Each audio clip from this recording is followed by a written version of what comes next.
The Danish Prime Minister is weighing in after Donald Trump abruptly and on Twitter canceled a planned state visit to Denmark, apparently because the Danish Prime Minister didn't want to talk about Greenland and selling it to the United States.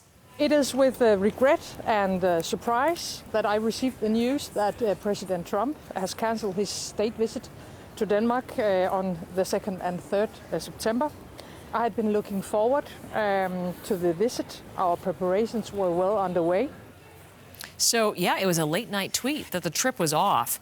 Trump had been invited by the Danish Queen to visit. In his message, he said the Prime Minister saved everyone a lot of expense and effort by making it clear she wouldn't talk about Greenland.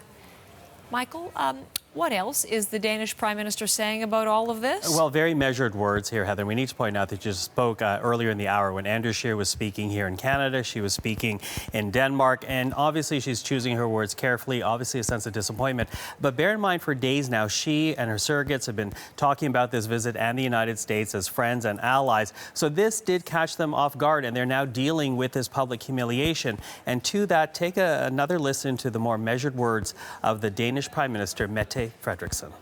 It was an opportunity, I think, to celebrate Denmark's close relationship to U.S. and who remains one of Denmark's closest allies. I was looking forward to having a dialogue on the many shared interests Denmark has with the U.S. The original controversy began when Donald Trump suggested the United States was interested in buying Greenland, Greenland being an autonomous country of the Kingdom of Denmark. But as far as Copenhagen was concerned, there was never a for sale sign on the Arctic island. Still, Trump wanted it. Greenland having mineral resources, a strategic position vis-a-vis Russia, shipping potential as the Northwest Passage opens up due to global warming. So Trump likened it to a large real estate transaction and described such a sale as mutually beneficial, since Denmark subsidizes about 70% of Greenland's economy. Take a listen to what the U.S. president had to say over the weekend.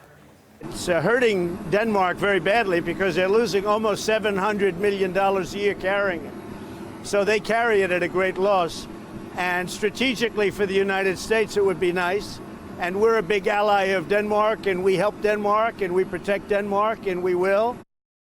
But Denmark balked at that, the people of Denmark, the government of Denmark. So Trump canceled his visit, as you say, and also thanked the Danish people and Prime Minister for being so direct, Heather.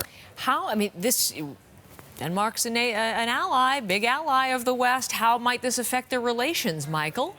There are those in Denmark that are very upset about this. Some that have been very unfavorable. A former foreign minister saying in an opportunity for cooperation became a diplomatic incident. The Speaker of the Danish Parliament saying that Donald Trump is being disrespectful, not only disrespectful to the Danish people, but also to the Queen of Denmark, who invited him to the country in the first place. But the Prime Minister, perhaps not surprisingly, has to strike a more diplomatic, conciliatory tone. So take a listen to what she says is the future of Danish-American relations.